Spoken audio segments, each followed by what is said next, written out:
Hi guys, welcome back to the channel. I am super excited to be here with y'all again. Thank you so much for all of our new subscribers. Thank you for everyone that engages with our channel. Guys, I have some super exciting news today. If you clicked on this video, you want to know how a woman paid off $234,000 in debt. In that $234,000, y'all, she paid off $65,000 in mortgage debt. Let me break this down for y'all, okay? For the sake of YouTube, I am not going to play the audio from the video, but this is on the Dave Ramsey channel.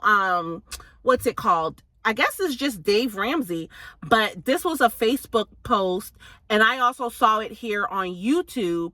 But this woman, she paid off $114,000 in school loans. She paid off $30,000 in one car. She paid off $16,000 on another car and $10,000 in taxes. She paid off $30,000 in credit cards and $65,000 on a mortgage. Mega, y'all. I have been telling you guys that financial empowerment is very much doable. And you're probably wondering, okay, Vicky, well, how did she do it? I'm glad that you asked. Candice achieved this remarkable financial milestone in over 31 months, okay? I watched the interview. She said it took her 31 months, okay? She is a nurse. So she took a her regular full-time morning nursing job, and then she had a second nursing job that she worked at night. She worked 96 hours.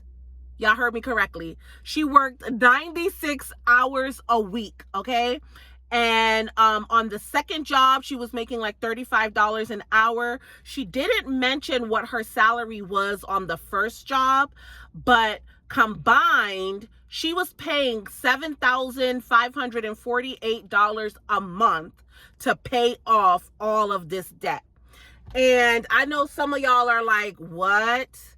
But you know, she was basically making like $10,000, $12,000 a month in her combined income. And of that $12,000 a month, she spent over half to pay off this debt in 31 months. She said that one of the biggest things that she had to do was to sacrifice the gratification of the moment. So she just sacrificed a lot of things. She wasn't focused on nothing else but working and paying off that debt. And of course, sleeping when she could sleep, because sis was working 96 hours a week. Let's just see what that is. 96 hours divided by 5. So she was working 19-hour days. She probably like freaked it, and some days she had off, you know, because I did that in 5 days, because most work weeks are 5 days. So within 5 days, she was working on average 19-hour days, okay? Or maybe not. I don't know how the hours break down, but I know that she said she worked 96 hours, because that don't sound right for someone to work 19-hour days, because that means she would only have 5 hours to sleep and do everything else. And who can function off of 5 hours of sleep? But she had to have a little bit of sleep to be working 96 hours. I think what it says in my notes is that her second job, her additional work hours was 56 hours a week. So on her first job, she worked 40 hours a week. The second job was 96 hours a week. 56 hours a week. So I wish Miss Candice could go into depth, but the only video that I could find of her was that video that Dave Ramsey did, and they interviewed her. They brought her on the show and interviewed her, but they didn't go into depth on the hours, and that would have been really good for us to know. But we do know that she had 2 full-time jobs. One job was 40 hours a week. The second job was 56 hours a week. She worked overtime on purpose. The second job allowed her overtime. The first job did not. And she is a nurse. So if you work in an industry where you are allowed to have 2 full-time jobs, this might be something that you may want to do, right? Because a 31-month sacrifice to be debt-free, not only does she own her house outright, she no longer has to pay anyone else. So that means that her total salary, she gets to keep it, right? And she seems like a hustler type. She seems like somebody that is going to get to the bag. Miss Ma'am is not getting tricked out the bag. Miss Ma'am worked 90 hours a week, 96 hours a week to be able to pay off $234,000 in 31 months. Guys, that's impressive. That is super impressive. I was like, I have to hop on and let my people know that your goals of becoming financially free and financially empowered is very much possible. Okay, I am going to make sure that I bring you guys stories like this periodically because I want to keep us flowing on a higher frequency. I want us to be able to see someone that has done something that we're trying to do so that we know that we can get it done also, right? I had a conversation with my mom the other day, and I was like, Mom, everyone can buy a house, like if you set your mind to it, you can purchase a home. My mom was like, Vicky, no, don't say that. The economy isn't this, the economy is that. I'm like, I don't care. I don't care because you're always going to need a place to stay. You're always going to need to have a roof over your head, right? And if you cannot buy a house right now, but if you put a plan together, just like Miss Candice put a plan to pay off $234,000 in 31 months, she did not allow her circumstances to keep her from achieving her goal, right? She sat down. She had to have sat down, looked at what she needed to make, and then went and found the employment that will pay her that. Some of us are not achieving in life because we're staying in the same place where we've been, right? And we're expecting miracles to happen, but we're not making any movement, okay? Miss Candice did not sit around and woe is me, okay? She had to been stressed out paying all that debt off every month. And she said that when she made her last payment, she felt free. She felt free, guys. Nobody is coming to save you. I don't know how much I can say this, okay? My mom felt offended because I said that everyone could become a homeowner. And I was like, what's so wrong about saying that? Like, everyone can be a homeowner. Any obstacle that's in your way, you can find the solution. That's it. That is it. You have everything you need to succeed. Okay? There are people just like you. Miss Candice is an African-American woman. Okay? She is not married. She did that all by herself. Okay? I personally don't like to bring up race, gender, or sex, right? Or marital status, because I honestly believe that all this life is about is having the right mindset. I told you guys that your mindset is your only true currency in this world. There is nothing else, right? Why do you think that there are people that have been locked up for 10, 15, 20 years and they come out of jail and they become multimillionaires? They come out of jail and they build big companies. They never worry about going to work for nobody. They never worry about having a criminal background because you know what? They create their own opportunity, okay?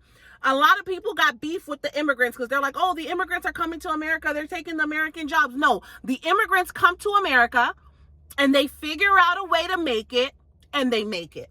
And before my FBAs come up in my comments and be like, oh, immigrants have a different leg up, immigrants this, that, and the third. No, it's a mindset. I'm sorry, FBAs. I got to tell you this because I want us to elevate. I want us to elevate in 2025 and beyond. Stop becoming victim of your mindset. Miss Candice is an FBA. If you don't know what FBA means foundational Black American. And if you're like, Vicky, why are you even bringing that up? Because somebody put it in my comments. Someone tried to throw a little shade and said that I only had the perspective that I have because I'm a daughter of immigrants. I told y'all my mom is Dominican, my dad is Haitian, but I'm still a Black woman in America regardless. But someone was in my comments on one of my videos and was like, oh, you know, I feel like immigrants have a different perspective and they can achieve more. That's hogwash. Can we stop? Because Miss Candice, I don't know if you can see her here. That's a Black woman. That is a foundational Black American from, I think she's from Indianapolis, okay? She is a Black American, all right? Foundational, FBA, know the difference, okay? I'm not saying that there may not be a difference schematically, you know, and that America hasn't historically tried to keep FBAs and people of color down. Yes, we know that is an obstacle. But remember what I told you. FBAs have their own obstacles. Immigrants have their own obstacles in America. That does not mean that because these obstacles exist that you can't win, right? There has been people that win despite the obstacles that are put in front of them. Time and time, as we are sitting here making this video, there is somebody out here paying off their debt. There is somebody out here, first generation homeowner, that is sitting at a settlement table and they just bought their house, okay? Y'all, stop allowing these imaginary labels to keep you locked up in your mind. Please, I'm going to submit for your consideration that from here on out, you call yourself nothing more but a child of God. You call yourself nothing more but wealthy, healthy, blessed, abundantly God's best. That's it. Because you are walking with God. Greater is he that is within me. That's all you need. That's all the association you need, right? No weapon formed against me shall prosper. Period. I am the one, period, okay? Everything that is set out to come against me, I conquer, period. I know that I have everything that I need to succeed. These are the affirmations that you need to tell yourself when those low vibrations come into your mind, because for the life of me, I couldn't even realize why they put that on my comments. I was like, what? What does immigrant Black and foundational Black American have to do with anything? We're all here trying to survive. Either you're going to buy a house this year or you're not, right? Either you're going to keep paying rent and never building equity or you're not. Either you're going to keep paying this debt monthly and pay off thousands in interest when I'm sitting here dropping seeds, letting you know that you can pay your mortgage off earlier, okay? We have a living, breathing example. I will post this story. I will go on YouTube and I'm going to post this story on my community post so y'all can go and watch it and hear it from the horse's mouth.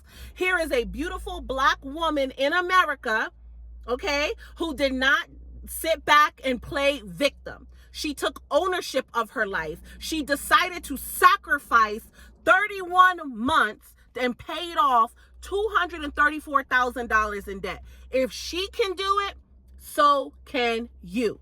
If you are somebody that is 20 years or younger watching this video, I want you to be inspired by Miss Candice. I want you to be like, you know what? I'm about to go to school. I'm about to get my education. Because let me tell you something. That was the first thing Miss Candice did. Miss Candice went and got certified. She went and became an LPN. She went and put herself in a position so that she could have 2 high-paying jobs earning $10,000 to $12,000 a month and paid off $7,000 plus a month in 31 months and paid off $234,000 like a boss. You understand me? And if you are anybody 20 years and older, you might need to go back to school if you don't have the education to do what Miss Candice did. If you don't have the ability to do what she did, but guess what? Even if you don't go back to school, why don't you find one job that can pay you $5,000, $6,000 a month, and then you find another job that pays you $5,000, $6,000 a month? Or maybe you work in a full-time job and you find a business that you can run on top of working that full-time job so that you're making $10,000 plus a month. And then you can get serious about paying your loans off. You can get serious about paying off your debt. You can get serious about paying off your mortgage. Or if you are in a happy, loving, thriving relationship, you and your partner come together and get serious about paying off the debt that's in your life. We don't have, like, if you're watching these videos, you're getting this information, y'all. God is telling us that we can't play victim no more, because he's giving us the play. He's giving us the solutions, right? I literally am writing a book of affirmations to keep people inspired. And this is something that God brought to me. These type of quotes, and I'm going to read them to you right here, right now, so that you can have some inspiration to take with you after this video. Okay. Listen to this one. Noah didn't pray for the flood to pass. He built the ark. Y'all heard that? Faith moves. It does not wait. Moses didn't wish the Red Sea away. He stretched out his staff. Miracles require action. You understand? So Moses didn't say, oh, I pray, I wish this Red Sea away. No, Holy Spirit said, raise the staff. And that's what he did. And then boom, the Red Sea parted. I had a real life experience like this, and I'm gonna share it with y'all. And I know some people might like the listing agent. He was like, are y'all crazy? Right? Because my buyer, she experienced this supernatural experience with me. So we were looking at houses. Like I told y'all, in the DMV, these last few months is still pretty competitive, especially in Prince George's County. She purchased in Prince George's County. The house that she actually bought, okay, I felt the Lord, when I saw the house come up as a potential listing, I saw that it had been on the market for 45 days plus. I saw that it was priced around $445. That was way higher than what she wanted to pay. But I heard God say, go ahead and take her to see it if she wants to see it. So that's what I did. She fell in love with the house. Mind you, right when I saw that, the price of the home came down to $435. So I said, oh, okay. These people are going to be, maybe they'll be maybe we have a chance to write an offer at the price that my buyer can afford, right? So I saw that they came down to $435, right? And then we went to go see the house. And when we were leaving the house, there was a rock. And that rock literally looked like it was illuminated. And I heard Holy Spirit say, go pick the rock up and give it to your client. And I was like, my client gonna think I'm crazy, but I know when God's speaking to me, so I'm just gonna do it. Went, got the rock. I gave it to my client. My client and her mom are both looking at me like I'm crazy. I'm like, I know this is gonna sound crazy, but the Lord told me to give you this rock and pray over this rock. If this house is yours, this will be your home. I was simply obedient. I felt goofy because, you know, that's kind of weird, right? But long story short, not only was her offer accepted, we closed on the house in 21 days, okay? There were some hiccups in the transaction, like the seller didn't clean out the house and left my buyer way more than we were expecting to be left behind. I think that was really the biggest hiccup. But long story short, in this competitive market, not only did my client win the offer, like she got the offer, her offer was accepted, she actually bought a house with $15,000 in equity, which is unheard of in today's market, because most people have to offer more than a house is worth to be able to win the multiple offer situation. And between me and my client, regardless if anyone else listening to the story thinks that it's kooky, it's not. It's a supernatural experience. But I had to take action. I had to step out and grab the illuminating rock and tell my client, hey, here's this rock. Pray over this rock. If this is your home, the Lord says it will be. And that's what I ended up doing. My client ended up winning the home, guys. But that's just another way to see miracles happening in motions. That is what Miss Candice did. Miss Candice decided that she was going to pay off $234,000 in debt, and she made it happen in 31 months, right? She got that second job and she grinded it out. And to the average person, they're going to be like, who in their right mind works 96 hours a week? But I am quite sure, I don't even got to know Miss Candice, because when I see things like this, I know it's God's work. This is what God does for his children, okay? And I know that she is a faith believer. The fact that she's on Dave Ramsey and she says that she used a lot of Dave Ramsey's strategy. If you already know Dave Ramsey, he's a big Christian guy, so a big faith guy. So guys, I don't want to make this video longer than what it is, but I just want you to know that miracles happen in motion. Stay positive. Whenever you feel something from the Lord telling you to do something that might not seem normal or make sense, you know, like I can continue on with the quotes from my inspirational book, but Noah didn't pray for the flood to pass. He built the ark, okay? At that time, there was no water coming down. If you know the story of Noah, there was no water. It wasn't raining. It was a drought. He built that ark in the moment that there was a drought because God told him that floods were coming. Okay. So some of y'all are going to have to, use this Lent and Ramadan season to reconnect with the Most High so that you can get that inspirational thought to help you solve your debt problem. All right, guys, until we meet again, don't forget to like, subscribe, and share this video because you don't know who you know that may need this information. Until we meet again, bye-bye.